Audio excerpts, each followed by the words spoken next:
The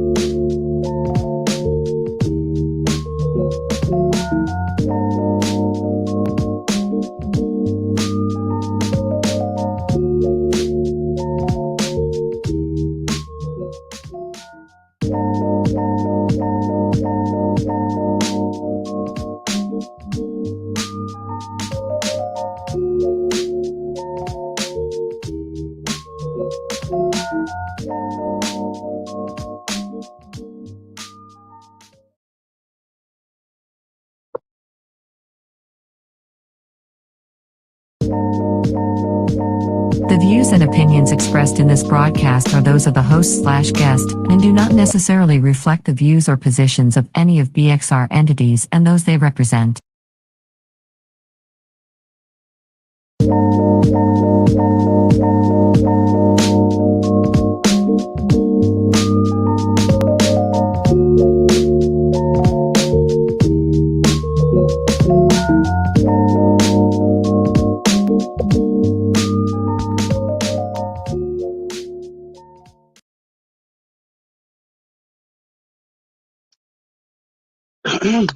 Hey, what's up, people? It's me, Nate. Oh, I think my camera is a little.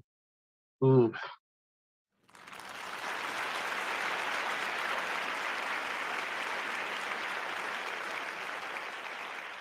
Make it a little bit better. What's up, people? It's me, Nate. I'm here. I don't think Blue will be joining us tonight, but I know it's been a minute. Have I been on here at all? Oh wow, it's been since November, but I'm here. It's been a long absence, but I was doing a project, the You Thought I Was Him project, that is um, going into a new phase. We have been working on that piece for about a year, a little over a year actually. And we went through the year process, opened up the show, and now the first premiere of the show is done. And we are in the phases of taking a little break and then jumping right back into the planning of, say, another production or a tour. The ultimate goal is really Broadway. So we are working on that. Um, ooh, Um, so I'm really excited to be back. And I'm coming back, and then next week we'll be on a break, and then we're coming back and finish out the year. Um, what have I been up to? So the play one, just reworking business and branding and figuring out some things. Um, I went into this year with a lot of goals, and those goals were somewhat interrupted, but I figured out some goals that I didn't even get to accomplish. Like I was able to do Baltimore Fashion Week. Um, we did this year-long process. That was a part of my goals to complete that and stay the course, because working on anything for over a year can be difficult. Um, and I had some goals in terms of my studio space that I didn't quite meet the bar, but I'm definitely doing a I think I'm doing a great job.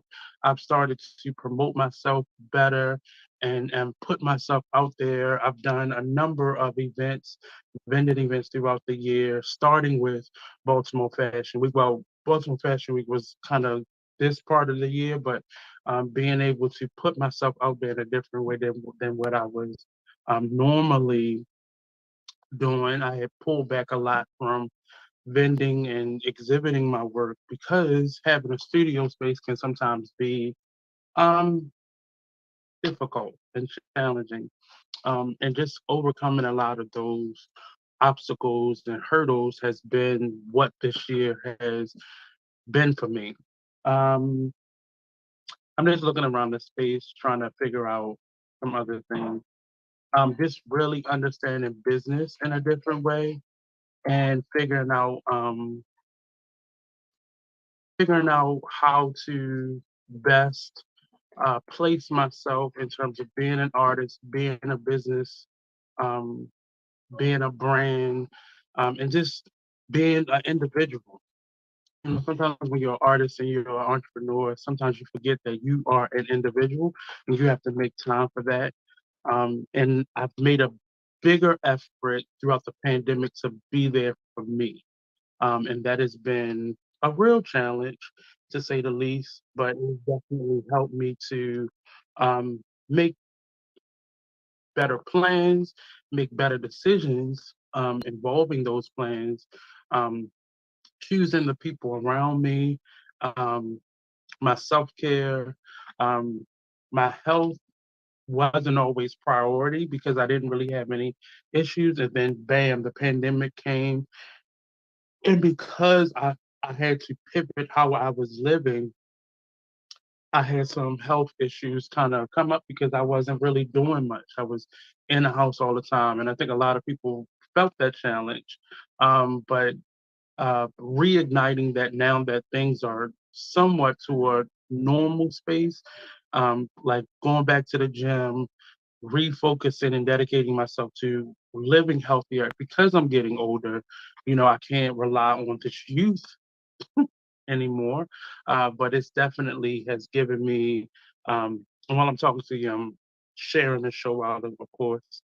Um, but really just, focusing on, you know, my number one player, and that's me. I'm really excited about all the things that are happening with, say, the Artist Exchange. I'm networking a lot better. A lot of the stuff you won't really see it um,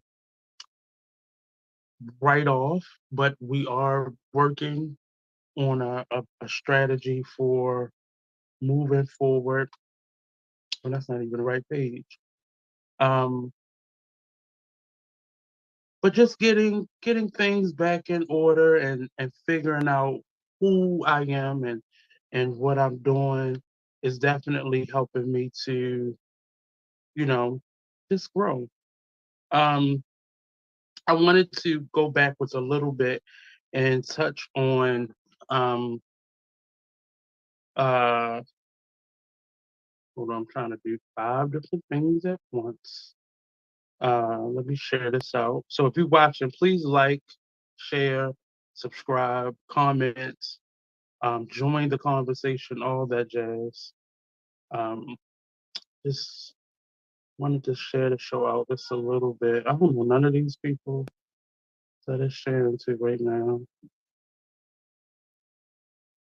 Just give me a second while I do this. Everybody that's watching, thank you for joining in. Thank you for tuning in. This is the Artist Exchange Radio Show, and I'm in a good space today. I had a really rough day. Had a really rough day. Um, if people don't know, I'm a full time artist. I'm also an educator. I'm also um, like a I don't want to say a community leader in a way because I do a lot of community work with other community organizations. I just finished this weekend with the last big event for Black Artist District that I'm part time in, and I work with them in terms of a networking session called Black to the Future, alongside Shingia Wright, and we work with um, artists and entrepreneurs and the community at large and helping them bring some skill sets. Black to the Future event is sponsored by the Black Arts District, and they have allowed myself and Shingy to really work with the community. I went to the operations manager for um, for the Black Arts District, Mr. Kenneth Morrison, and I voiced some concerns that I had in terms of how entrepreneurs and artists are getting the information and the turnaround and the shortcomings and restrictions, all those things that are difficult for us to really run as businesses. Um, and they agreed to sponsor this event, and it's been going on for a year now. Well, almost a year.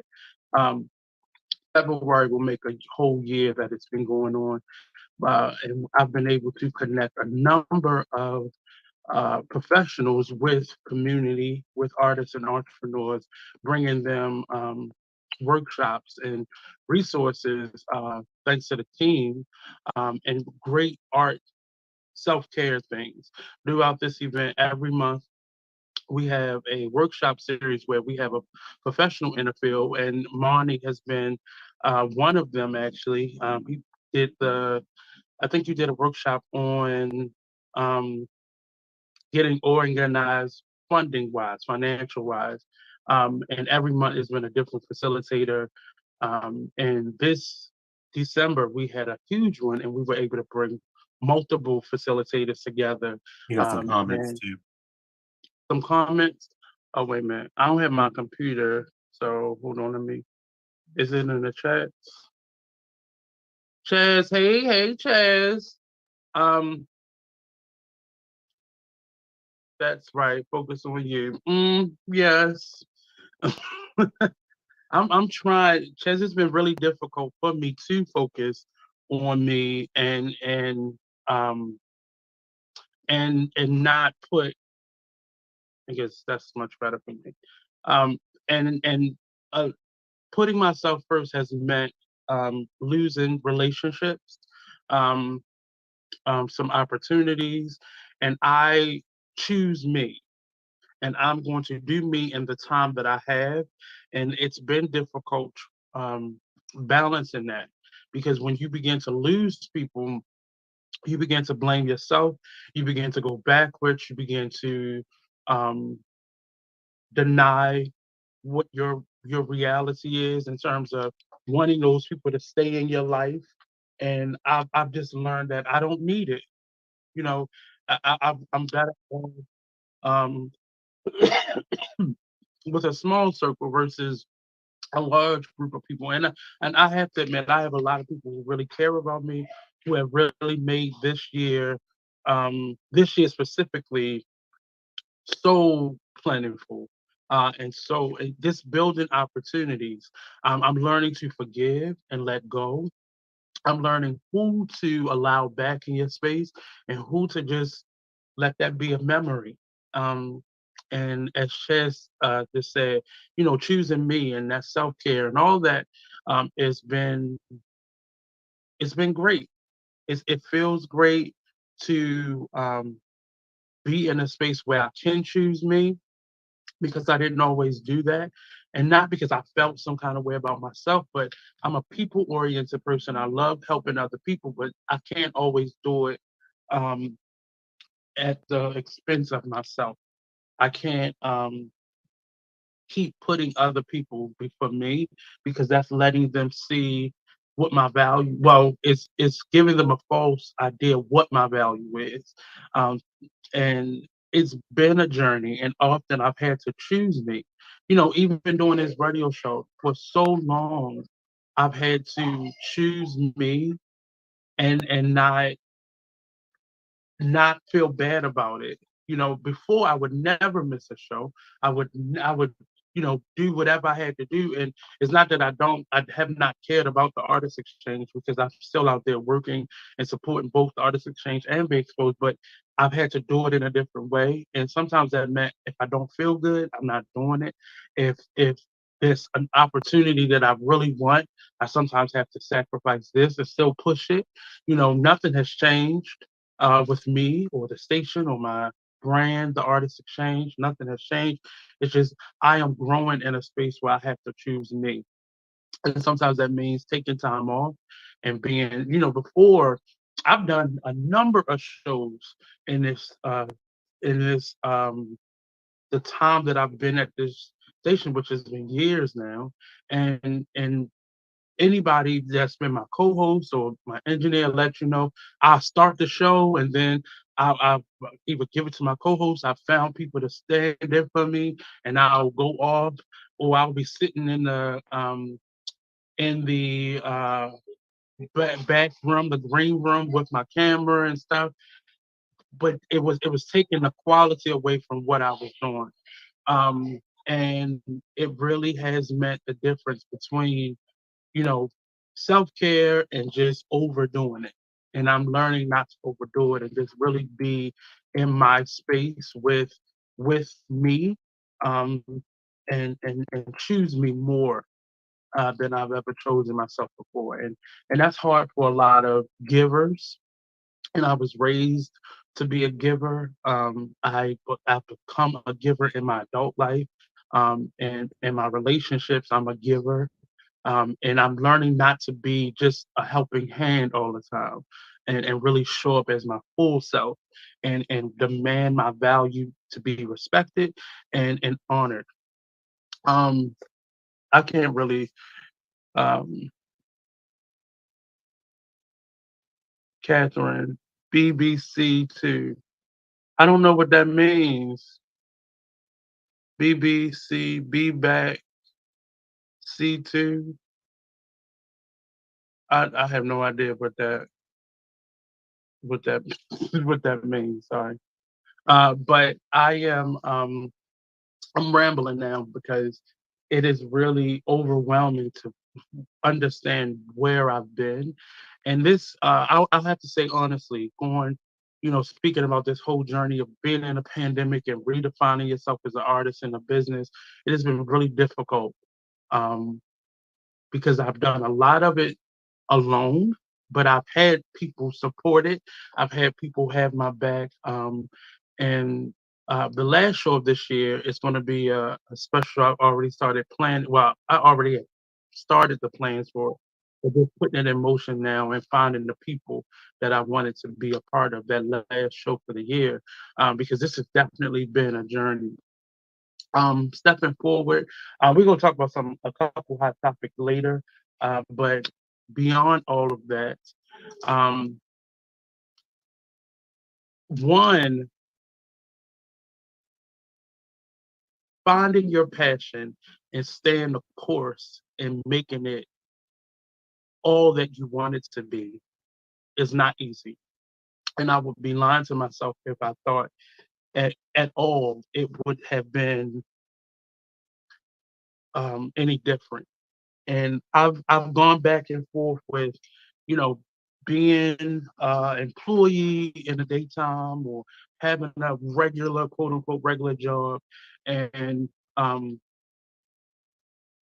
and following my own personal goals. Um and I even started to work in jobs or spaces that were connected to my passion. And that sometimes could be beneficial because you're still doing what it is that you love to do, and you're making money to be able to support the things that you want to do for yourself. And that worked for a minute, and that then got really old really quickly, and it just became a job cycle. And this year, I took a step back from what I typically do, and um, I've really Mm, I found me again, but I took that step back and I just began to do things that really aligned with what I wanted to do. So this year I didn't stop teaching, but I stopped teaching in the capacity that I was teaching it, and I was able to not necessarily have more free time, but I had more governance over what my time was and what I was able to do with it. That made things harder because that meant I took a pay cut in terms of what I was used to bringing in, and I was able to open myself up to my passion a little bit more. I was able to be here at the studio a lot more.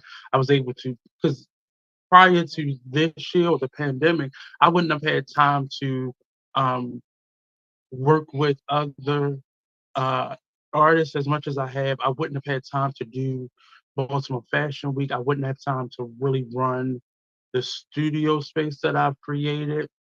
Um, and had I not taken that step back last year, well, really, yeah, last year is the first time it happened because prior to the pandemic, I was running on fumes. I was just running, running, running, and doing a lot of different things that did not equal to me focusing primarily on me. And I started to get kind of burnt out with doing, say, this platform. because having to be somewhere specific to do your show was very difficult. Now I can set up wherever I'm at, and be just as good or do just as well with the show. And that has been a blessing that we were able to pivot, um, right in the pandemic. Like we didn't have to wait a year and decide. Um, we were still doing live shows, um, somewhat into the pandemic, but once the shutdown happened, we were all home, and I've been doing it this way since then. So this has been a blessing because I don't have to be at the station to do my show anymore. And even once the station gets back to that point, it's still going to be for me, it will still have to have this level of flexibility. Being in the studio is great. A lot of guests love that feel. A lot of hosts love that feel. Um, but for me, I need that flexibility to be able to do my art and do my craft and still, lend myself to this part of my passion. And it really has, it's been difficult, um, but it was such an easy transition, because it allowed me to learn a lot about, this part of it. I knew this based off of being in a studio, but being virtual, it forced me to learn the computer differently, learn software a lot differently, learn how to network differently because, I did a number of shows that were, um, virtual. I did plays. I hosted plays. I started other podcasts, and it really just helped me to fill that time, that I was mostly by myself. But it still allowed me to travel. Like, I went on two vacations during the pandemic, even though it was really restricted. But I was able to do my show from the hotel room. The first time was that the first or second? The second time I went. The first time I had paused the show for those 2 weeks and, went on that vacation. And the second time I was able to do it. And I really typically don't get to take vacations because I'm always worried about who's going to do the show. And for the last couple of years, I haven't had a steady, um, co-host. Um, so that's a process. Now I have Blue that's kind of stepping in until his show comes back on. But, beyond that, it's just been, you know, moving about, um, uh, working on the show. You thought I was him. I really am curious to know, because Marnie got a chance to come see it. I believe that was the last weekend. But if you're here, I'm really curious as to what you thought about the play. I don't think we've had time to talk about it yet. Are you here? I'm here. I can say this because I'm trying to remember things from then today. It's kind of hard. But I can say what I can say is I really enjoyed. I'm not a play person, you know that. Right. I really enjoyed this play because one thing I did not know. Matter or it was a subject matter because it went across the gambit though. That's the thing about right. it.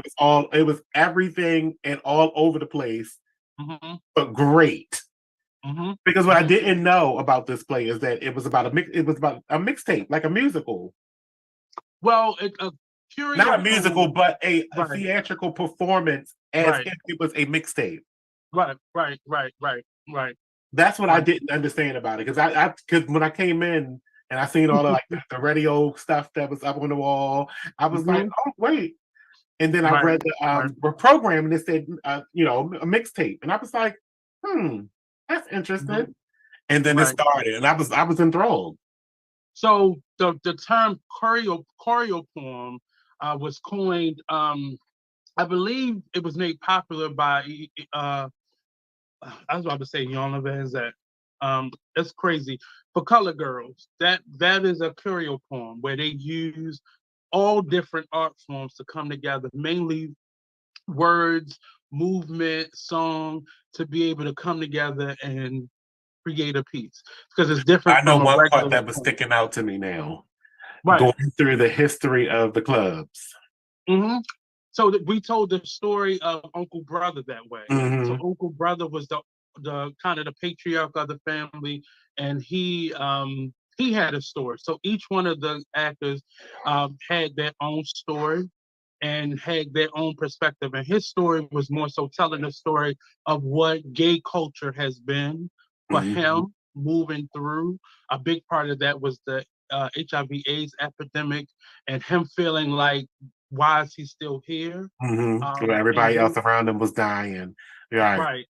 So, and that was kind of the pandemic. A lot of us are going to feel that in the next 10, 15 years because we lost so many people randomly. So the same thing is happening with the pandemic, but each one of them had their own story to tell. It's just because I know you like certain things and may not be into everything. It was just interesting to see what your perspective was on the guys. I don't think I told you, brother Calvin was in it. No, I don't knew. think I said that before. Oh, well, from your show, yeah, because they're all on yeah. the show. So, Yeah. but I was impressed with Noah. Okay. Brother Calvin gave me exactly what I expected. Himself, because he's a theatrical person, so he gave me himself. I got exactly what I wanted. I did not. Was he on the show? No, he wasn't on the show. The one guy wasn't on the show. The younger one. Oh, Marcel. Yes, he wasn't on the show, so I didn't meet him. That's the one I didn't meet. Okay, and Uncle Brother, you did those. I think the only two you didn't meet. Mm-hmm. Yeah, so this was done a little bit different. Like I kept saying, we did this over the course of a year. And it started with myself, Bleu, Troy Burton, and DDM. We came together in a circle, a kind of accountability circle. And I called on a few people who, I had started building relationships with and I wanted to work with in the arts in some capacity. And we all were charged with putting something in the hat. And this project was what Troy put into the hat. And I vowed to work with any of them. Like, so whatever you had on the burner, like me and Blue are working in a capacity, and we'll be talking about that shortly. And with me and DDM are still looking for that space to be able to do that together. But we all chipped in to help Troy with this one. And it really just came out of the blue. We started doing community conversations with same gender loving men, and a lot of the stories that you've heard from all of them, not just the Uncle Brother character, but from all of them, came a lot from their stories, what they contributed about manhood in general. And then that went into us doing a small podcast series where we was bringing in community members as well, just to talk about some of the outside issues surrounding the play, like ownership of our own creative pieces, or being an entrepreneur, being owning your own ass. That was the title of one of them. And that then transferred into the writer's room where we actually began to build the script. And that transitioned into auditioning and doing a workshop. And then that went into rehearsal. And then what you saw was a combination of a year's worth of work now put onto the stage. So in all actuality, all of the actors were handpicked based off of what the character was. And 3 of them were actual people, and the rest of them were kind of a mishmash of individuals. We were missing 2 characters. One of the characters we were going to have to replace them, but at the last hour, so we just decided to just omit that character from this production. And there was a dancer character, which we never could find the right person. So all of that was just a year in the making, and these gentlemen really stood the test of time because it's difficult, with the script changing every week, and they were able to really put forth a show. By the time you saw it, they were really into the motion of building those characters. But I'm glad you got to see it because it wasn't your typical play. It wasn't the typical, how a play is typically presented. But it was definitely a lot of fun. to watch this process. I did more of the marketing and, a lot of the administrative work for the production. So being a part of the actual rehearsal process was extra special because I got to see a lot of the work that I put into it. You got to see that as people came to see it. So I'm glad, you all got to come see it. I know Chaz loved it because she was texting, right after and posting on the thing right after. But was there anything that stood out to you or anything that you took away from it or something that kind of stood out? So, but yeah, we're going back to my memory again. It's been 3 weeks. It has.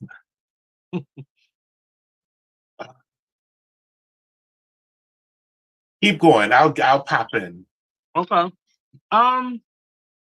So with that project coming to a close for that cycle that it was in, I really have been looking for some other spaces to be able to continue to create. The next thing I can tell you a little bit because I've already started it. It will be a series of interviews with um, individual Black men in my space that I've come across that I've wanted to talk to, and they'll just be sharing their stories. There's a number of topics that we'll be talking about, and I just had my first interview with one of the actors from the play. I chose him as to be the first one, and then everybody else will be, you know, um, how this will come to be is where I'm at with the question. So what this is kind of exploration of just the male experience. How it will be shown, whether it be a short documentary, a collaborative book effort. Um, it won't probably be a play.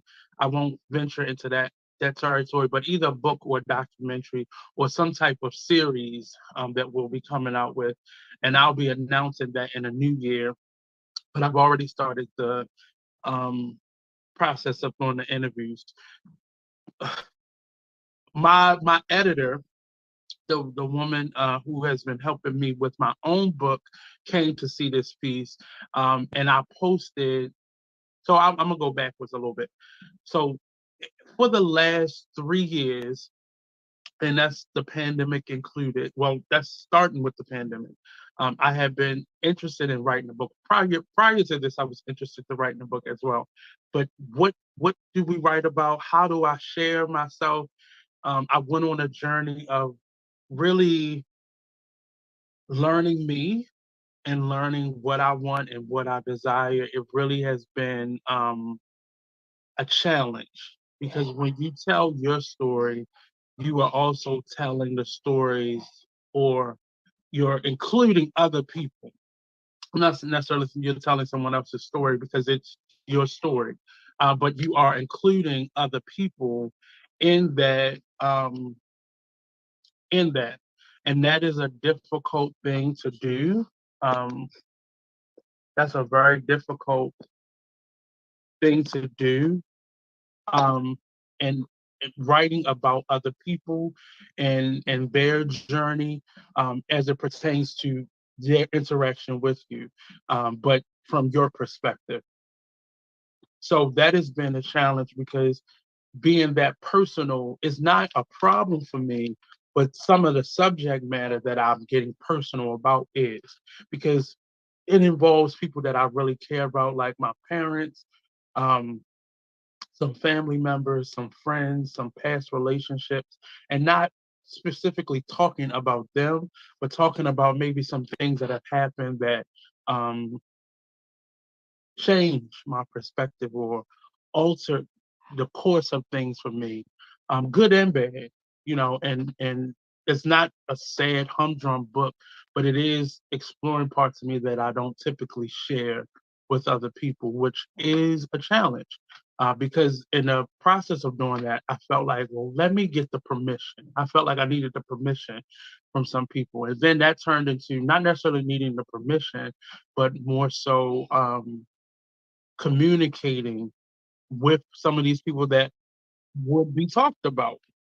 That didn't really go off too well because the persons that I decided to start with wasn't really open, and really did not share the same experience that I had shared, which was very difficult to say the least, because I understood where I was at one point when I wasn't ready to really share some stuff. And it was things that, you know, very traumatic. Myself and Blue were working on that project. And this phone thing is crazy. Um, sorry, people. But it has really been a challenge, to say the least, in dealing with it, because it was certain things that I wasn't ready to talk about, like being molested as a child. Because I remember the first time I ever talked about it, it was actually on air. It was one of my first phone in guests, a young lady from California, had called in, and I met her online, and she had a organization called Say Something, and I remember saying it on air, and we were in a different format than we were then, because people had to download an app or go to an app. So I had listeners, but a lot of family wasn't listening at the time. And I remember saying it, and a family member did hear it. And that started a conversation that was very uncomfortable to have with people who I felt did not protect me. Um, Fast forward uh, a couple years ago, like I think before we had moved out of that same station, well, when we moved into the next station, the next building, I had had another interview. We were talking about it again, and I shared it with another friend. I was doing a play at the time called Blueprints, and that was kind of similar um, topic matter. And I remember bringing it up then. A little bit more of my family heard it. Um, Fast forward to the pandemic, I talked about it again, and this was me getting comfortable, and it was really a time period. Um, and this show um, has been on this station for a number of years, and I've watched my arc in terms of talking about that specific story. And that really is what gave me the idea and the courage to really speak on it more. And that brought me to other speaking events. I went to some schools, I went to some organizations that deal with, domestic violence, rape, all those things. And I was not forced, but in a space where that was the conversation. So I had to share to be a part of that conversation. And more family members heard about it. And this time I was presented with the question, who was it? Which was a hard question for me to hear, because I never really said any. Well, I didn't say anything. First time I ever said it was when I was 30, and I was sitting in front of a therapist for the first time ever in life. And I remember saying it and not having the best reaction from her, and never wanting to talk about it again. And then a year or so later, I started doing a show, and that's when it began to come out.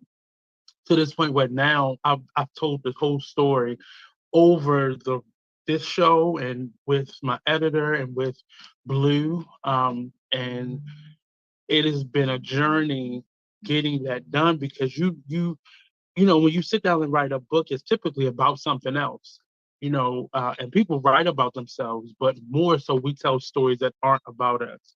And I didn't want to go out and just write a creative story. I can do that, on stage, and I have that freedom on stage. Um, what I have had to do is figure out how to tell the story without moving backwards.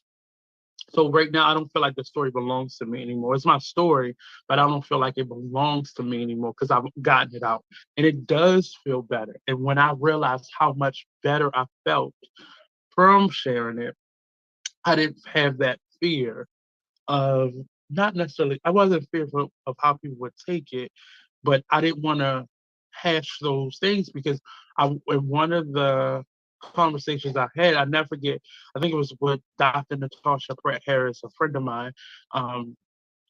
One of her statements was like, be careful what you say because I still, there's no expiration date on when a person has been molested or raped, especially a child. I think it's specifically a child.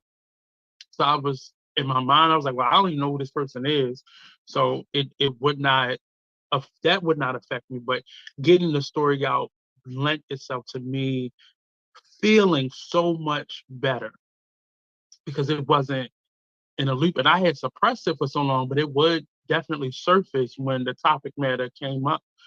And having a show this long, you're going to come across an author or a playwright or an actor or some person who has that story and they share it. And I've had quite a few guests who have had the story, similar experiences, or is a writer that's writing about it, or uh, whatever combination of the two.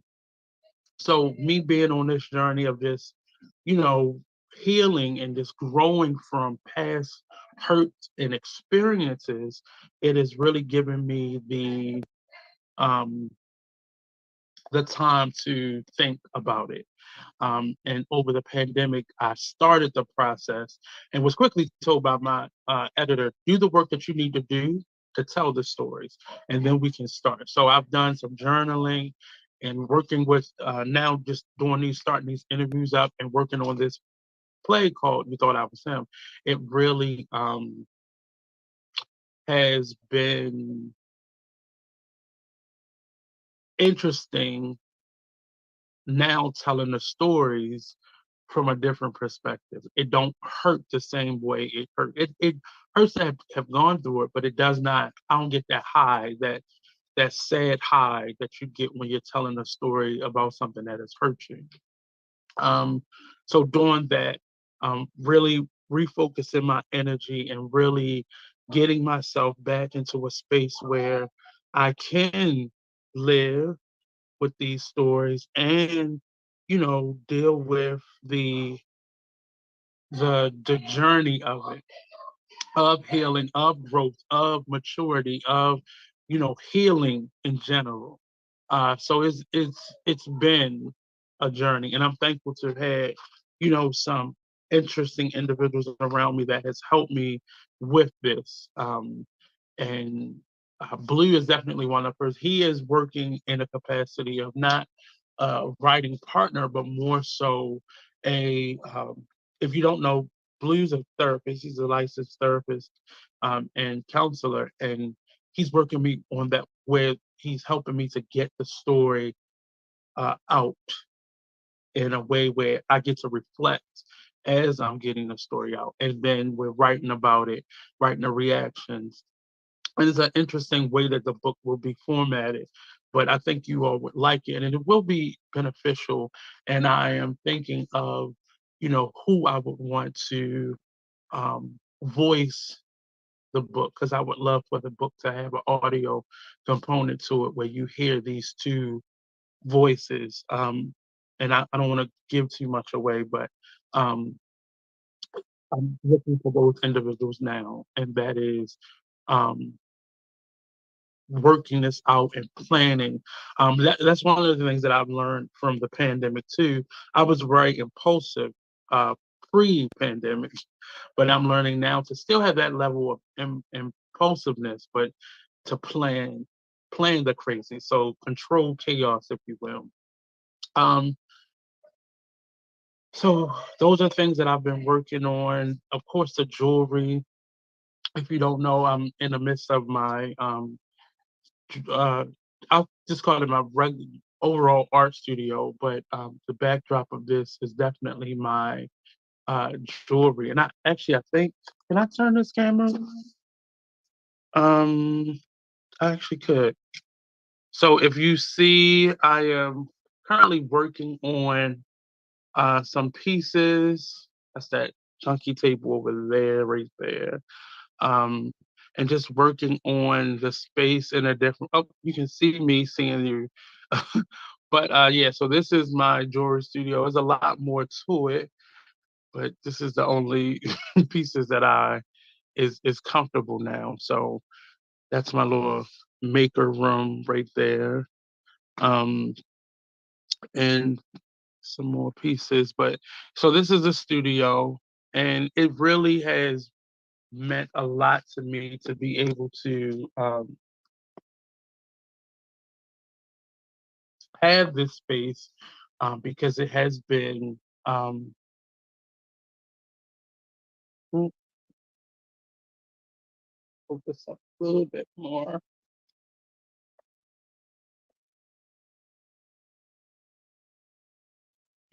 So yeah, there you go. So yeah, so it's been a really interesting journey to have this space. And I had a studio space before this, and it has meant the world to me to have a space dedicated to my art. And for so long, it's been in my apartment or in my kitchen, my living room, my uh, living room, my bedroom. But having this dedicated space has meant a lot to kind of further my artistic creativity. Um, and when I leave here, I can leave this here. And it's not, it's helping me to sleep better at night because I'm not feeling the need to get up and create. I leave it here and then I come back here. Um, so if you are an artist or you're having it, I really suggest you either dedicate a space, like if you have a garage or a basement or extra room where you could put it there and shut the door and leave it. And if you're really in it, getting a dedicated space outside your home to be able to work in because it means a lot and it will really push you to get the business side of what you're doing together. Um, some upcoming stuff. So I talked about the book. I talked about you thought I was him moving forward. We'll be setting some dates soon um, as we get some things in order for us to be able to work on in terms of doing the play again or taking it on a tour, finding festivals and such to go through. The book is working. Right now, I'm in the journaling process of getting a lot of thoughts out on paper, and then I'll be working with Blue to kind of how I want to tell those stories, and then my editor will be working with me. If you're just joining us, welcome to the Artist Exchange. Please let us know who you are. If you're watching, let us know where you're from. If you have any questions, today we're doing self care. We're talking um, just getting yourself in a posture ready to um, create, and I've been doing a lot of that. Um, I'm actually in a phase where I want to really start doing my redoing a dream board because I wanted to do some stuff, and then that'll help me start asking questions to myself, and then I know what my goals are, setting goals. I love as we change the year because it really gives me a time to really close some stuff out and really organize and plan for the next year. I'm not really a big resolution person, but I like the closeout of a year and the start of a new one because it gives you another opportunity to get it right. And this year, as we end and move into the following year, next year, it's really giving me that push to plan and then work the plans. Um, One of the biggest things that's happening next year is I'll be 40.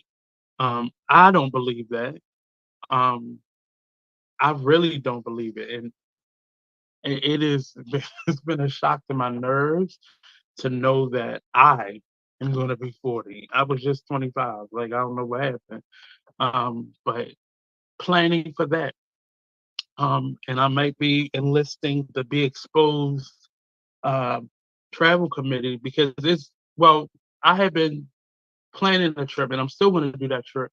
But I lost one of the people who were going with me on that trip. Well, the person who wanted to go with me on that trip, and that was so that's a special trip that I want to take.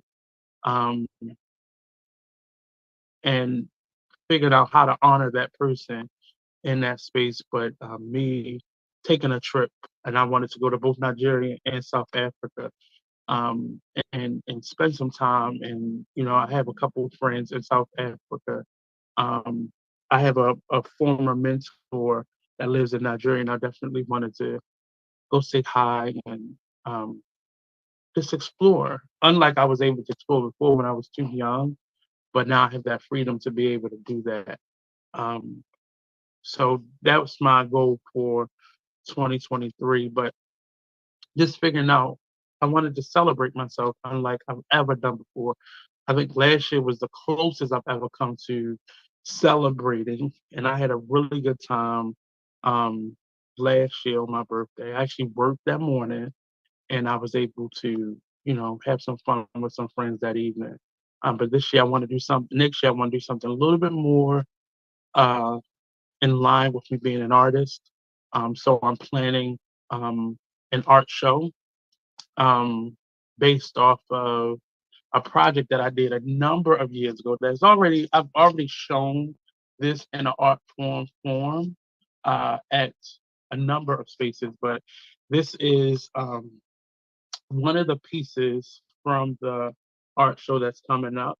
And these will be in the form of prints as well as some larger pieces. This is actually an original. And this is like I said, one of the pieces that will be a part of that art exhibition.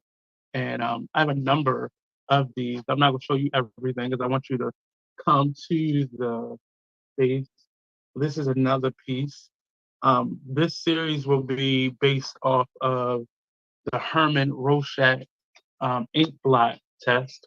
And I have shown this before. I've made jewelry based off of it, but this is going to be dedicated to being an art show. So that's the foundation that I'll be going into with next year, planning for that. A lot of those, I'm getting them framed and mounted and framed. And that will be a part of the exhibition. So the dates for that will actually be out in January once we finalize the dates. Um, and I have a location that I'm looking at. So that will be what that is. And whew, it's just so much I want to do. I'll be returning to Baltimore Fashion Week next year. I have this awesome concept.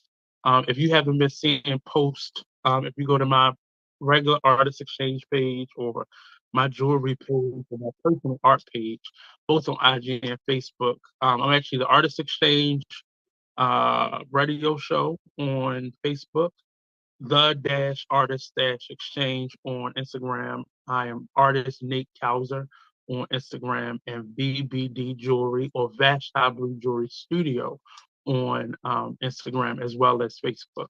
So look me up and you'll be able to see a number of the posts. If you see some of the posts that we have from last year, we've been doing these crochet cow neck style neck pieces that have been doing pretty good.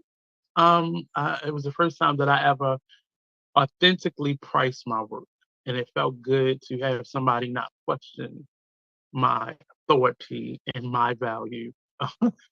So it really has been it's been interesting, and I really like the the feel of having my work on display for that as well. That's another thing. I never asked Marnie what did he think of the show because I don't think I've ever invited Marnie to an art show before. Do you recall Baltimore Fashion Week, Mr. Monty? So, so what you decided to do is not use 3 weeks as the premise of my memory, but you want to go back 5 months? That hasn't been 5 months. It was August. That was August? It's been 4 months. I'll give you 4. Yeah, 4 months. I was going to say it hasn't been quite that long. Um, you don't remember Baltimore Fashion Week? I need you to stop smoking. Of course not. I mean, um, It's killing your memories, man. People I who deal with numbers remember. all day, I thought had stronger memories than I mean, if I had time to remember.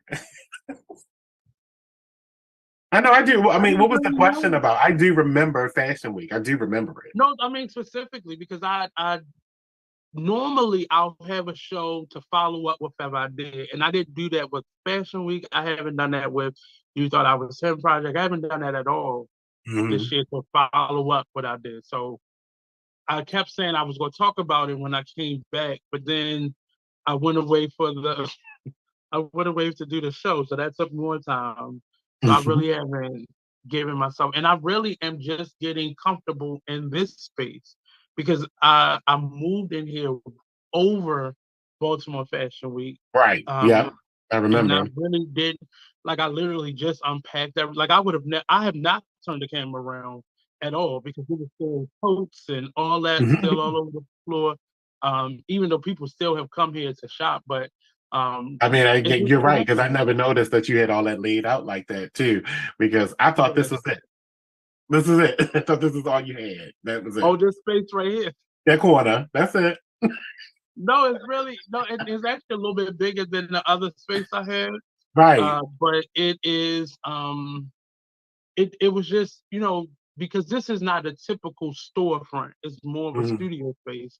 So I Right. still have to get it ready for people to come here because I get a number of customers that do want to come here and see what I have, and I create stuff right in front of them. Or I haven't started doing classes here yet, but it really has been yeah, just getting it ready and still working because I moved right before I showcased at Fashion Week, which made it really hard. I was working with almost 30 models and having them change locations and start coming here and, still creating. Like I made all that stuff myself. This is some of the clothes that we use.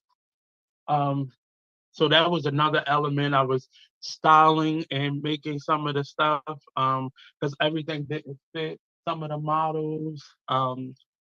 Uh, and who I thought was one size on paper, and they was a real size in real life. and still creating, I mean, that happens sometimes. We always in a pandemic. They made it and updated their forms, but or they just slide. But just trying to figure out all of this. Um, it's just challenging. I just tell anybody, go for your goals, go for your dreams. Don't let fear or other people's opinion or lack of support change your mind or alter. It would have been so easy for us to just not be doing Be Exposed right now. It would have been so much easier. A lot of people who considered themselves our competition aren't doing their shows right now. Um, a lot of people stopped doing their shows and started back up once it was safe for people to go. Some people never stopped and kept inviting people into their studio. I mean, People that's the kept one thing coming. I can say about this station is that we do have some resiliency. Mm-hmm. Yeah. We've been here. Yeah. We're gonna be I here. mean, it really is. Wasn't difficult though, because both of us, I think, were ready to pivot. And I really was because I like to do a lot of things, and sometimes that leaves me moving and traveling different places. And Marty has really hyped up the travel experience. Oh yeah, very first trip. This is officially the very first trip because this wasn't the first trip. We did one back in 2016. I think that was 2016, 2017, which was the linchpin to us doing BXR Travel Concierge. Mm-hmm. So this is the what that actual will first be. launched trip. Mm-hmm. We're going to the Dominican Republic next week, December the 14th through the 20th. And Sorry, no more seats available. But I know this is going to be good. I had to work, so that's why I didn't even. There's more trips to come. 2023 is playing. We're planning 8 trips in 2023. So, Will any of them be in May? I'm thinking the next trip actually will be in May because I'm losing. We already lost time for March. It was supposed to be in March, but I already lost that time. But yeah, I think the first trip is going to be it's going to be in May because I'm not going to be available in April. But yeah, but we're planning 8 trips, 8 different trips. I know 2 of them is already going back to the Dominican and then and other places after that. So where is the trip in May? That one I don't know yet. I think it's not the Dominican. I know that for sure. Well, I would like to sponsor it. Okay, it's between 2 places. I'll let you know. Make it my birthday trip. And get so. I can tell you one of the choices might be St. Lucia. That's what that's the difference. And that's not too far from St. Thomas. It's not. It's a boat ride away. So are you open to a cruise now? I am open to a cruise. That's why I said it's not going to be in March because I'm supposed to be going on a cruise in March on Virgin Voyages. Because I'm trying to, that's our test trip. We're going to test it out to see how it works. Because I'm not sure if I'm going to be. I'm not sure I'm going to do good on a boat that long because of my claustrophobia. I mean, but you don't feel it. It really just feels like you're on a resort. That, sometimes when you got them all-inclusive resorts, I mean, you do have the beach, you do have those things, but right. You don't. My first couple, but it's not, you don't feel it. And I get that. I do get that. But it's not just the boat. My claustrophobia is also going to be affected because I'm surrounded by water and nowhere to go. Yeah, but that's one of the things I'm saying. Like, you don't have to live on a deck, but it's going to feels like you're going to, say, Vegas with less attractions, but it's going to feel like a Vegas trip because you're always in a casino or you're in a mall or you're in one of the. But there's choices with that. That's the problem with me. That's the problem with my claustrophobia. There are choices with being in Vegas because I can go outside. I can walk across the street. I can't walk across the ocean because I'm gonna be at the bottom with the fish. Yeah, but it's so much. These are not so. It's not like the typical, like back in the day cruises where if they had a certain amount of games, certain amount of. They are so just saying is that you'll be able to focus on other things. Is basically what you're saying. Some of these ships are so huge that it's like 2 malls, 5 or 6 restaurants. I'm giving it a try. I'm going to give it a try on at one time. So yeah, I'm going to give it a try because I also been looking into that boat that they got that goes around the world that you can live on. I've been looking into that too. And it's got like a whole entire apartment community on the ocean, and it just goes around. And that's one of those city type of trips. Yes. You still get to dock in different countries and different ports. But I was looking at a video. That those things are like bonuses. Because I was looking at a video on one of and I never could find this video again, but I was looking at the video for how this boat goes around the world. So when it gets down to the Antarctic, spot, how they allow the pool ices over, so it becomes an ice skate ring. Yeah, ice skate ring. And it was spectacular. I never could find that video again. Like the Disney cruises are so much different than they were when I was a child. It's so much different now because there's so many. When I was a child, the most you could do was maybe go see a show and go swimming. They had these elaborate swimming, the tubes and stuff, but now they have malls and shoppings and multiple restaurants and so many different options and packages for you to. That's why it's probably a little bit more expensive now. But it's just so much for you to do. The only thing that I don't like is just I've always been conscious because you're always in a space with all these people getting sick. That's been and that part. Yeah. So, but I'm sure that they've gotten many more restrictions and ways of keeping the boats clean. Because often, if you go on some of those bigger cruises, when you're getting off, you see other people in line about to get back on. Right. So I'll be like, did they clean this boat? But often you can't go to your the room right away because that's why they pushing you to get off and giving you that time frame to get off the boat because then they're going around cleaning all the rooms and all the other spaces. And then you can go to your room first, but you can't go to anything right away. But yeah, it's different. I'm seeing how different it is now. Even before the pandemic, it was a much different space, but it's so much more to do now. But I look forward to it. But there's a certain payment structure that you're doing for these trips. Correct, because it's meant for you to be able to go on as many as trips as possible.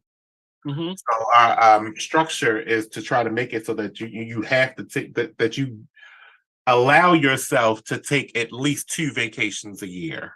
That's what this is the premise on, because the premise of our BXR travel concierge is that our people, meaning our listeners, I'll make it general like that. Our listeners don't take enough vacations.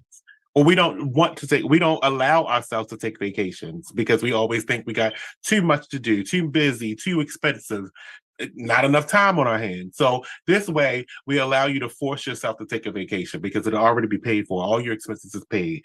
Your meals and everything is taken care of. All you have to do is set aside time and go. Mm-hmm.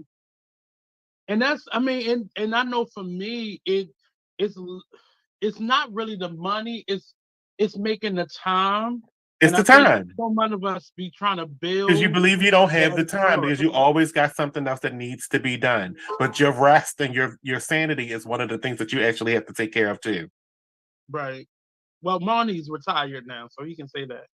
But Shoot, you think I'm retired? All these clients I got now.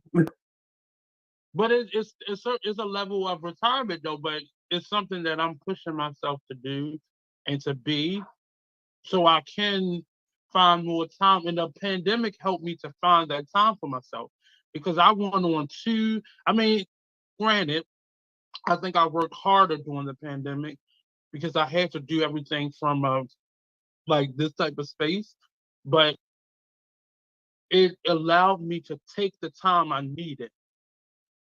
So I went on 2 week long. Well, the second one was 2 weeks, and the first one was a week. That's when I was in that hotel room when we were doing the show. But I was able to take 2 extended vacations, and I never did that before. I never took that much time.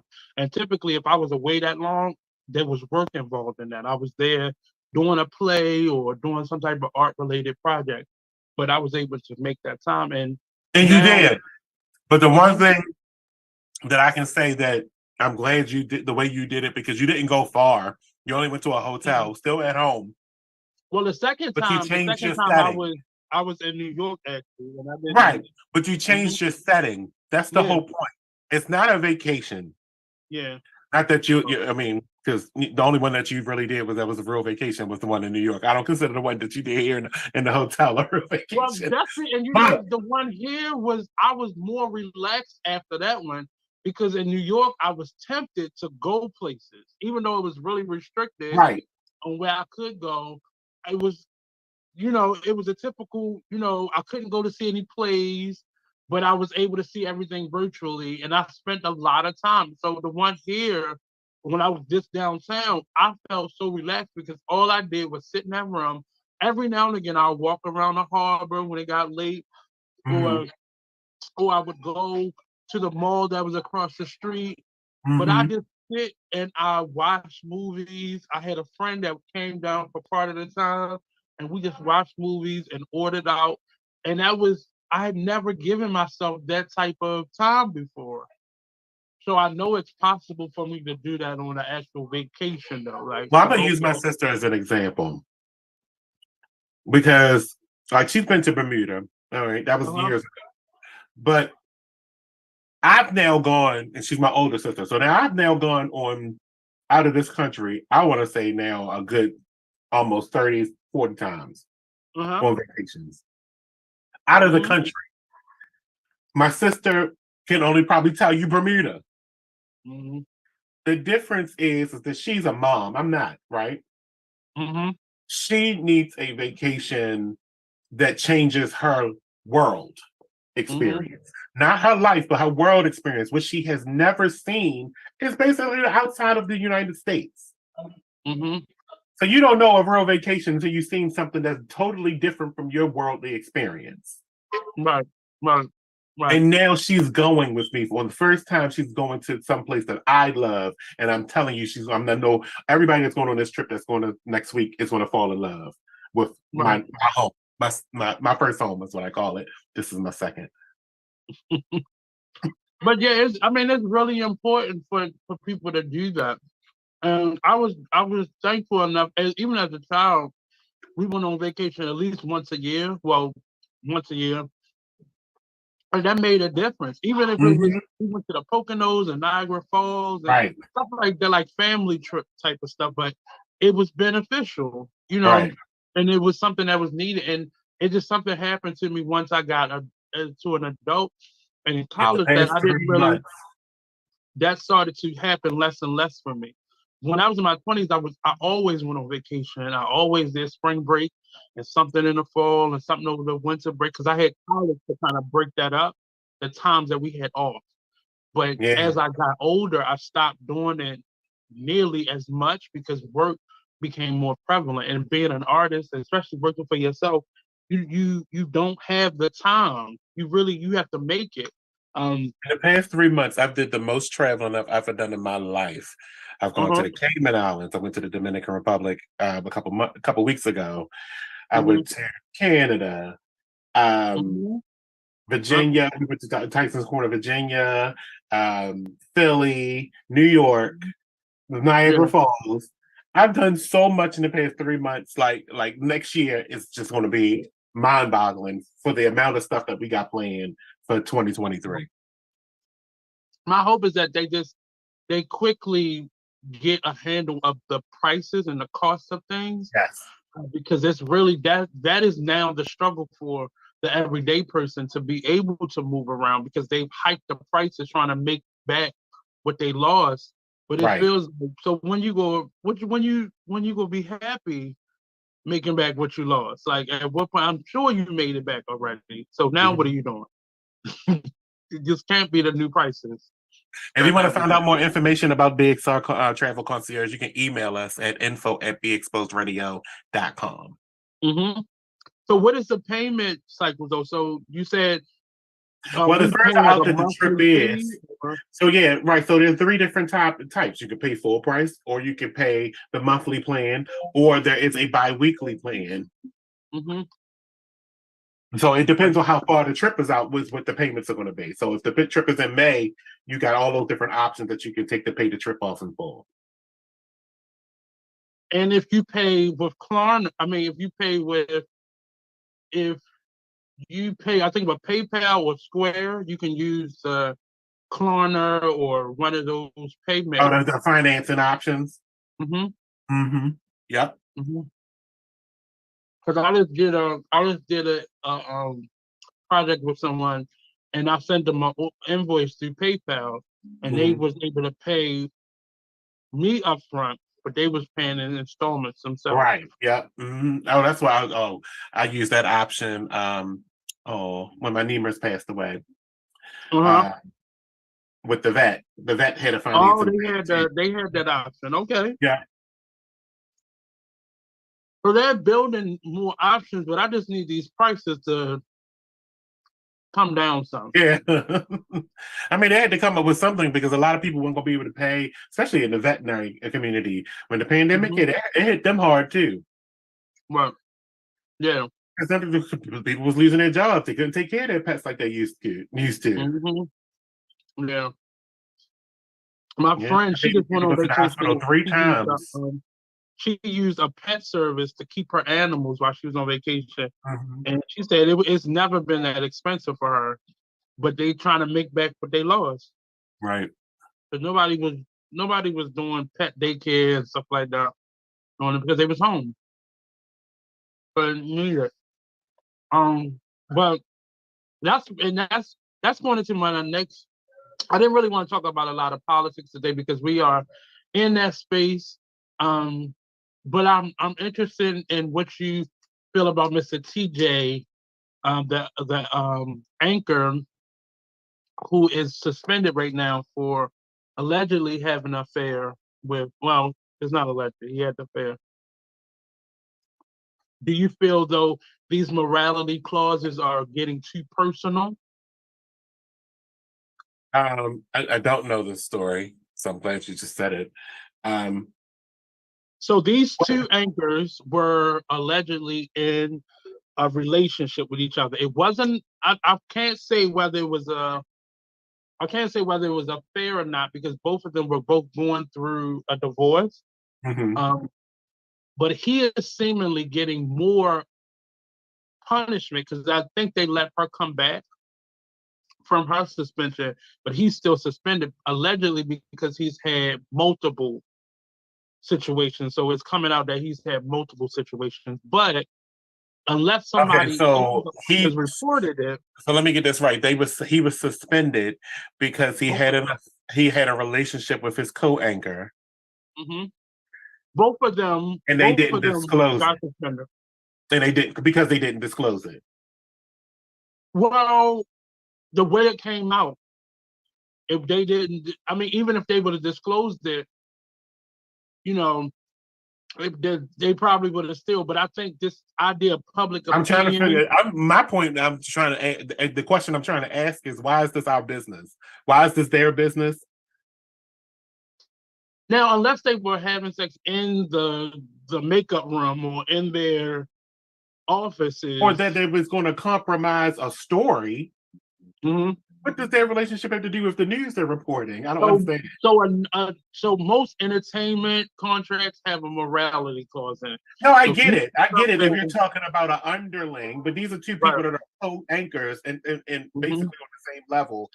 Only thing that I would say they had to disclose was that to HR that they're in a relationship, because that's been the Me Too movement's example of how you disclose, how you have a relationship inter-office. Is that you disclose it when it's happening, so it doesn't become an issue.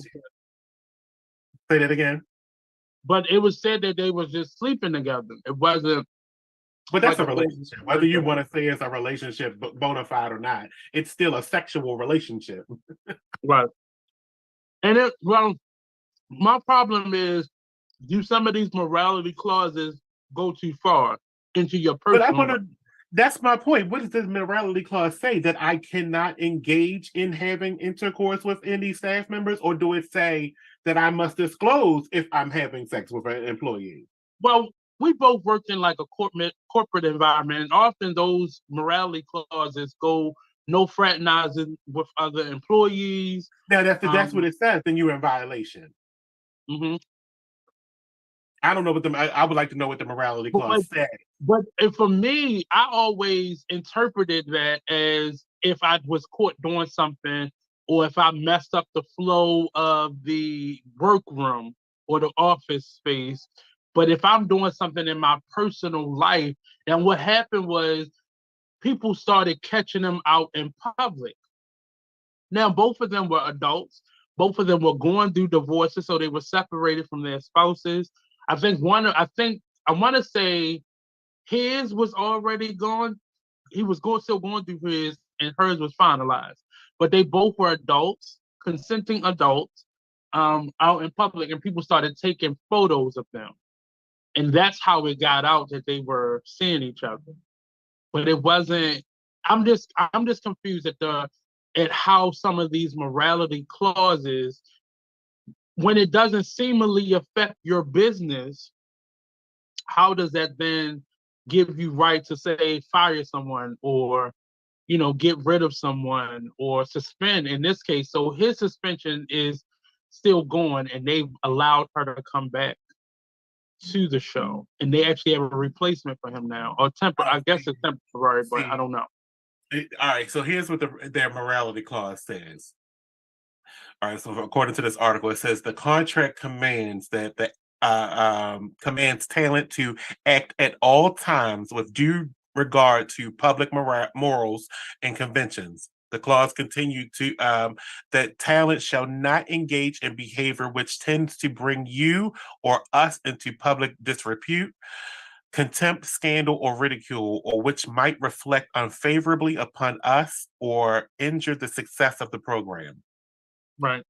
I'm trying to figure out where their relationship or sexual situation has violated that clause. But well, disrepute. I don't see that It's not disrepute. It's not contemptible. It's not a scandal, and it's not ridicule because it's none of our damn business. It didn't bring anything unfavorably upon us because you shouldn't know about it because it's none of your damn business. And the success of the program, is your program a sex show? Right. It's like the success of the program. Is your program a sex show? Or is it Good Morning America? Like they're not delivering the news. I mean, everybody at the night before probably just had sex and went to bed. So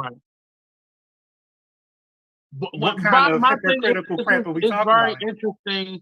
It's very interesting how some of these companies are jumping to dismiss someone or suspend or fire someone or break a contract with someone when public opinion is rearing in a certain way, or if people have certain things. So according to this article, that would be the factor if he had not, if it wasn't his co-anchor and he went out on the street and was dating somebody and the breakup got messy, that would still be the same thing. Then that's also a violation of this contract. How can that be your business? Mm-hmm. How does that affect? I would like to see how they would defend this in the court of law.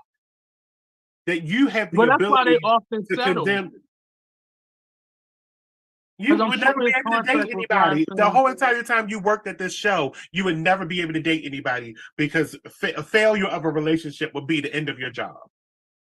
Yeah, yeah. It just is interesting how this is playing out, or how it often plays out, because I don't get how it affects you unless, like you said, unless it was a bad breakup and now they can't sit beside each other. You know, that's why some of the rules are made so this doesn't happen. And it doesn't. That's also why disclosures are made. You know, that's where the disclosure thing comes from. That's why if you do become in a relationship with someone that's of your employee or under you, you should disclose it. So just in case those things happen, it protects you. And I watched a number of once this came out, I was watching a number of their shows, and I didn't see how you would need. I mean, without just being nice and cordial with someone that you're comfortable with, nothing changed as far as their working environment. Yeah, nothing changed as far as their working environment was concerned. Yeah, it's what it sounds like is, well, it didn't even get out in the office. It may have been something that people whispered about, but it had they not been caught out in public. Because what it does, it's making it seem like they was doing something wrong. And the whole entire time they got their hands up like, I didn't do anything wrong. I'm getting divorced. I can have sex with whoever I want. And it's interesting that both of them are getting divorced. Why would my contract have anything to do with my sex life? Mm-hmm. Can be in a relationship. But again, that's why I say the disclosure thing. If they had disclosed this up front, the company would be protected. They're trying to work in their best interest and protect themselves as a company. It has nothing to do with the talent. You're expendable. Right. It's just a weird space to be in when I'm just noticing, even when you go to Kanye and how quick people were to cut him off, who weren't even doing it. The interesting part is what I believe would happen if those two co-anchors got together and sued them. So say, for instance, they do get fired and they sue, because that's inevitable. If they fire them, they're suing. And they're going to sue on the basis that they did not violate this contract. It looks like it's going to be him on his own because they've allowed her to come back already. Right. He's the one that's still suspended. But I doubt she would not be his witness. Right. Well, she would be forced to probably be the witness. Right, because she's going to be subpoenaed, regardless if she's going to get subpoenaed. But the same thing would be he's going to sue because he did not violate this contract. Nothing happened that brought anything unfavorable to the show. Nothing happened. If you found out, but it wasn't a scandal. You found out because it wasn't a scandal, because they're both on their way to being single. Mm-hmm. Divorce is in process. The spouses had brought it up, or if it was a problem in their marriage, but neither one of their spouses had brought anything up. Now they may, because if their spouses did, it would work in their favor because it would make the marriage irrevocable. Mm-hmm. But you were already in divorce court. Exactly. It's irreconcilable. Right. I just was interested because I noticed this has been happening more, and before we can even get to a trial or before anybody is found guilty of something, people are already being let go or fired or And that's the suspended. company trying to cover their own asses against being Me Too. They don't want to be involved in it at all. So what they do is take the drastic precaution first. Right. Versus but this winging was the a special situation because they were both equal. It wasn't But that's the thing about news a organizations. manager You or have every supervisor. ability.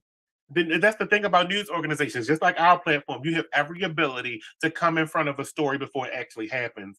And we don't take those opportunities. Them two had every opportunity to probably get on air or tell their producers that they want to address this rumor before it blew up into this and you being suspended and all that. Some of y'all are actually cutting off your own feet. Because y'all started having sex, you knew you were having sex. You should have told people before people found out.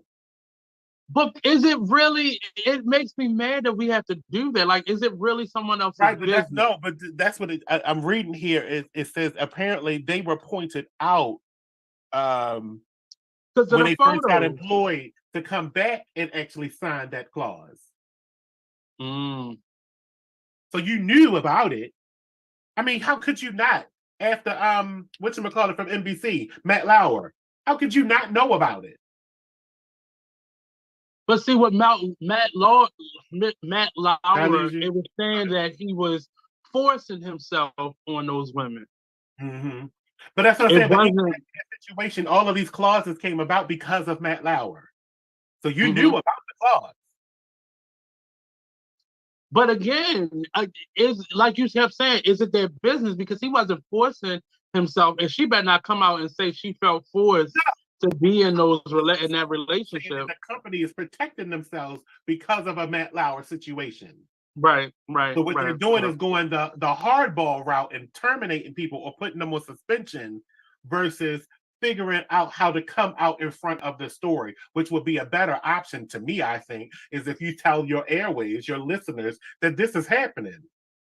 We're dating and let it be that. But I feel that it should come from her. I really feel like it should come from her, and she should make a statement saying, "We were consenting adults." Da da da da da. That would save Chris Cuomo's career too if he would have just came out in front of his brother's situation. He tried, but he should have just been up front at all times. Instead of letting something like that, like who has not used their power to help out someone? Right. Your clout. That's what it's for. You build all this clout that just hold on to it. No, that's not what happens. You use that clout to get other things. Right. That really, it pissed me off because people really was going after him like they have never, helped gave Bleu. Or like he was supposed to turn his phone off and block his brother. Right. And all he was doing was giving his brother warning signals like this information is coming out. It's not like he prevented anything from happening to his brother. He just gave him a warning. Like, they about to come after you, right? Is that you don't find out something because of your job and you wouldn't turn it over to your family member. What kind of morality is that? I mean, I ain't gonna say any kind of moral behavior to hold back knowledge from your family member because they might get to save themselves. I don't know what kind of morality that is. I mean, and I think he was just asking more. I think he was asking more investigative questions to see what information they had on his brother, and it didn't go with his job, but it's not like he was reporting that information. But it's still exactly. Right. It would be hypocritical had he reported and he told him first and then reported on it. Right. Had he told him the secret stuff and then came back and reported the secret like it was breaking news, but you already told your brother, then that would be hypocritical. But he said, I would say, but even though that would be hypocritical, I think that news organization would have wanted him to do that. Yes, warn your brother that this is getting ready to happen. Right. But he probably, and I think a lot of it was him giving him information before it hit anybody's news desk. And I think that's what probably people had the issue with. But I would do it too. I would, Well, if I knew something was coming down the pipeline for somebody, he I basically would got his tell own you. little network station that's getting ready to get launched off. CNN's lost. Yeah. Yeah. Because he's like the headliner to this new network that's getting ready to get launched, if it's not already And launched. the show isn't bad though either. I watched the podcast that he does, and it's really not. It feels too small for him. Yeah, he is very entertaining, and it's just not. Yeah, the podcast. That's why it's supposed to spin off into an actual network show. Yeah, but so the follow up is, how do you feel about Trevor Noah leaving? I hate it, because I don't know who they're going to pick in to get better than him. But I said some of those people that they have coming in to like stand in, like Leslie because Jones. I said the same thing about when Jon Stewart left, and then they chose him, and then I loved him. But now I think it's too soon. It was a good fit, but I do believe it's too soon. Yeah, Jon Stewart was able to do 15. I think anybody that gets in that position should be willing to do 15. But but one of the things was he hasn't won any awards. The show hasn't won any, like it's going to a lot of those white people who are doing the same thing he's doing. Mm-hmm. And that's been like an ongoing conversation that he hasn't won any awards. And it's not because his show isn't good. I think his show is not even the caliber of guests that he gets. Yeah, it's an excellent show. I don't think it's winning. I want to be able to say I don't think it's winning awards because it's on Comedy Central. Because even though it is a comedy show and it has comedy in its nature, it's really a news program. I got to see him in DC do a stand-up one time, and I much prefer him to be behind that desk. I do. I prefer him on that show. I prefer him to that show. But I think the thing that's holding him back is that it's on Comedy Central. Unfortunately, they pay him well. Don't get me wrong; he's getting paid really good money. But because it's on Comedy Central, it's being taken as a joke. But it's such a good show. Like I love his interview with. I just watched his interview with Will Smith. It was really good. You're right. I just saw that one too. Great show, great talking points, great energy, great satire, and it's just not. It's still even all the shows that have spun off of that. Like a lot of his correspondents have their own podcasts, and they're really good. Like it's a really smart, funny show. It's not just funny and smart. It's really smart and funny at the same time. Yeah, he'll be but best. I don't know how they're going to choose somebody else to fill in. But like I said, I think Leslie Jones. I'm trying to remember the other people that are supposed to be stand-ins, and I'm like, this is going to be horrible. This is going to be a train wreck. I mean, it's really hard to pick from the people that's on the show because like maybe three of them had their own shows and it didn't work out. Yeah. Well, I mean, what's the black guy? He has a Roy. Yeah, Roy Jones. He has a show, but I just don't think he has a big enough following yet. Yeah. Roy Wood Jr. That's his name. Roy Wood Jr. He had the show with the drunk on the bar and the comedy thing. And then the heavyset black girl, she has a podcast with one of the writers on that show. And it's pretty funny, but it's not, I don't think she could stand alone right now. And that's kind of a weird thing. But I don't know how that would be for them. So they have to look outside of their realm. But I think they're going to try to do the thing that the Wendy Williams show did, which, I mean, it works for them, but I'm saying people will be over it by that time. It's going to be, and a talk show is different than a late night show. I mean, I wonder why he made the decision. That's what I can't really, I want to know what the personal reason was that he made the decision to leave. I mean, they gave him. The only thing I can think of is he got to do the show from home. Any more money. But I don't think that's it because he gets his money. Yeah. The thing about it is he got the chance to do his whole entire show for the past 3 years from home. Yeah. with no viewership loss at that. Yeah. Well, they did a great doing pivot. the show similar to being a podcast. Yeah, they did it. They did a great pivot.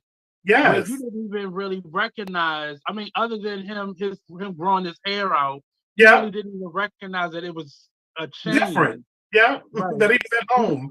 Down. Right. Yeah, exactly. He had on that white tee and he was just chilling. Right. And his fro was getting, the same way with John Oliver and his show when he had to do it from home. Never missed a beat, never lost any viewers, and was still successful because the content was worthy. That's who keeps winning the awards though too. John Oliver over him. Yeah, but I just think John Oliver came from that show. So much better, right?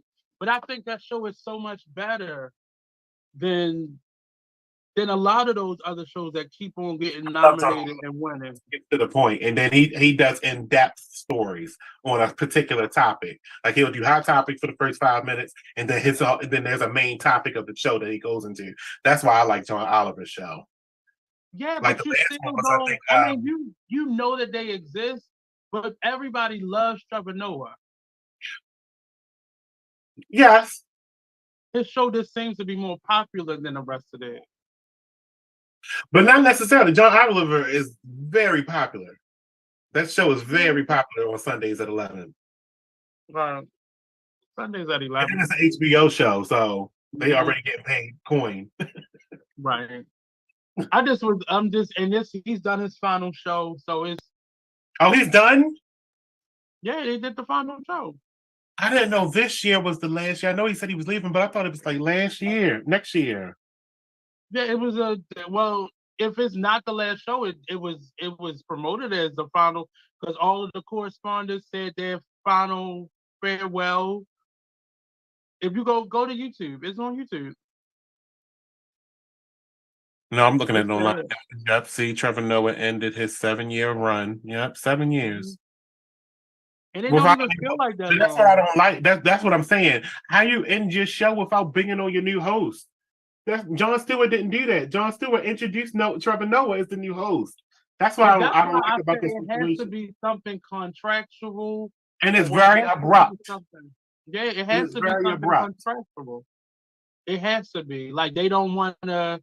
He may want to do it less and travel more and do his stand-up, and they don't probably want to let him do that, or, they probably, this might be around the time where his contract gets renewed, so do we pay you more, because you haven't won us any awards, so, but I'm sure he's had the president on there a couple times, but not Barack, but he's had Barack on there a couple times. He's had so many different people on there.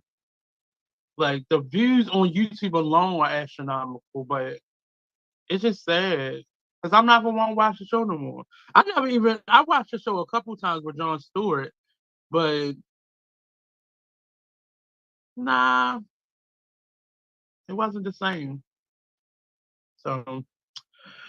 So this has been another edition of the Artist Exchange Radio Show. We'll be back. I may do a live next week too. I might get together with Chaz and we might do a live together next week since the station will be on hiatus. So come back, look out for a live next week, and then come back the following week. I believe that's the 25th. Is that the 25th? Am I good at dates now? The next day you come back? 23rd. Why would you be on Christmas? No, I thought that was the 25th. I thought that date was the 25th. Oh, 23rd. The 23rd, and that's the Christmas show.